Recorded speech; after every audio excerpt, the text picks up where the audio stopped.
আসসালামু আলাইকুম সবাইকে। বাসায় যে ভিডিও করার ইচ্ছা ছিল, কিন্তু অনেকক্ষণ ধরে জ্যামে পড়ে আছি, তাই ভাবলাম বাসের মধ্যেই বলে বলে ফেলি। বিষয়টা হচ্ছে, আমরা যেমনটা জানি যে আমাদের দেশের ফেনীতে, নোয়াখালীতে বন্যা হচ্ছে এবং আমরা সবাই আমাদের সাধ্যমতো সহায়তা করছি। আমার ব্যক্তিগতভাবে আমি ডোনেট করছি, অ্যান্ড সেটা অবশ্যই আসুন্না ফাউন্ডেশনকে করছি। অ্যান্ড পাশাপাশি আমাদের যে কোচিং সেন্টার আছে, তার একটা নির্দিষ্ট অংশ আমরা সেখানে ডোনেট করবো। অ্যান্ড পাশাপাশি আমাদের যে অ্যারোমাটিকা পেজটা আছে, ওইখান থেকে যে প্রফিট আসবে আগামী 7 দিনে, তার 100% আমরা চিন্তা করেছি ডোনেট করে দিই। ফিলিস্তিনের জন্য যখন ফান্ড রেজ করছিলাম জয় একাডেমি থেকে, তখনকার মতন এবার ফান্ড রেজ করছি না, কারণ আমি চাই যেন আপনারা ইন্ডিভিজুয়ালি আসুনা ফাউন্ডেশনকে তাদের বিকাশে বা নগদে অনুদানটা দিয়ে দেন, যাতে করে আর দ্বিতীয় কোনো পক্ষের উপর ভরসা বা বিশ্বাস করার প্রয়োজন না হয়। এটা কিন্তু খুবই প্ল্যানের একটা বিষয়, এটা সবাই সুন্দরভাবে মেনটেন করতেও পারবে না, যেমন ভাবে আসুনা ফাউন্ডেশন করতেছে।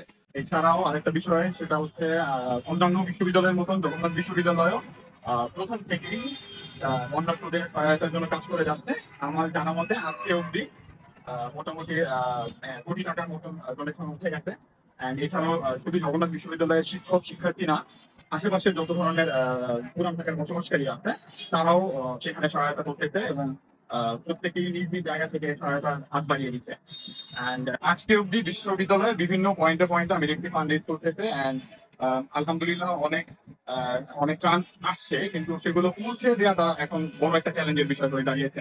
তাদের সাথে কথা বলে যেটা বুঝতে পারছি, যেমনটা দেখতে পাচ্ছেন যে বিভিন্ন জায়গায় তারা ফান্ড রেজ করার চেষ্টা করতেছে। এছাড়াও অনেক শিক্ষার্থী বিশ্ববিদ্যালয়ের আশেপাশে মসজিদে এবং বাইরের বিভিন্ন দোকানে এবং মার্কেটে যেও কি ফান্ড রেজ করার চেষ্টা করতেছে। তবু এর আগে আমি কয়েকদিন ধরে দেখছি যে ডিপার্টমেন্ট থেকে ফান্ড রেজ করে ডিপার্টমেন্ট ওয়াইজ অনেক শিক্ষার্থীরা বাস নিয়ে, ত্রাণ নিয়ে, সহায়তা নিয়ে সেখানে পৌঁছে গেছে। এবং ব্যক্তিগতভাবে যারা ফান্ড রেজ করতেছেন তাদেরকেও সাধুবাদ জানাই। বিভিন্ন রাস্তার পয়েন্টে পয়েন্টে আমি দেখছি যে স্টুডেন্টসরা ফান্ড রেজ করতেছে।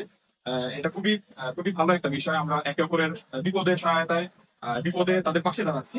কিন্তু এটাও মাথায় রাখতে হবে যেন এটা আমাদের আমানতের খেয়ানত যেন সৃষ্টি না হয়। কারণ হচ্ছে, যারাই আপনাদেরকে বা আমাদেরকে টাকা দিচ্ছে, তারা নিশ্চয়ই বন্যার্থদের সহায়তার জন্যই টাকাটা দিচ্ছে। সো এই টাকাটা নিয়ে যেন বাড়তি কোনো খরচ না হয়, সেদিকে খেয়াল রাখতে হবে। আহ, তাহলে আমাদের খেয়ানত হবে এবং তাদের উপকারের পার্সেন্টেজ সেটা কমে যাবে। আমরা চেষ্টা করব যেন পরিপূর্ণভাবে প্ল্যান ওয়েতে তাদের কাছে ত্রাণ পৌঁছায় বা সহায়তা পৌঁছায়। এছাড়াও এমন অনেক গ্রাম আছে যেখানে মূলত ত্রাণ সহায়তা পৌঁছানো যাচ্ছে না। তো যারা ত্রাণ পৌঁছানোর কাজ করতেছে, তাদের অবশ্যই এটা মাথায় রাখতে হবে যে সবাই শহর কেন্দ্রিক যেন না হয়, গ্রাম কেন্দ্রিক, উপজেলা এবং গ্রাম কেন্দ্রিক কেন্দ্রিক যেন আমাদের সহায়তা পৌঁছায়, সেই দিকে আমাদের নজর রাখতে হবে।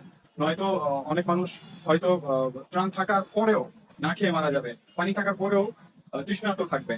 এবং পরিশেষে যেটা বলতে চাই সেটা হচ্ছে, আল্লাহর কাছে আমরা দোয়া করবো যেন তাদেরকে এই মহাবিপদ থেকে আল্লাহ দ্রুত রক্ষা করে, এবং স্পেশালি তাহাজ্জুদের নামাজে দোয়া করতে পারি।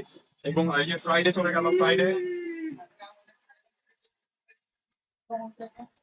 ফ্রাইডে আসরের ওয়াক্তের পর থেকে মাগরিবের ওয়াক্তের পূর্ব পর্যন্ত একটা সময় থাকে, যে সময়টায় আল্লাহর কাছে দোয়া করলে সেটা আল্লাহ তাআলা কবুল করে নেয়।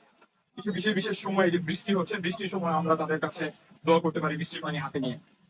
দেখেন, এইভাবে বলতেছি কিন্তু সবাই আমরা এইভাবে করি না, কিন্তু এটা করা উচিত। এই সম্পর্কিত ছিল আজকের ভিডিও। সবাই ভালো থাকবেন। আসসালামু আলাইকুম ওয়া রাহমাতুল্লাহি ওয়া বারাকাতুহু।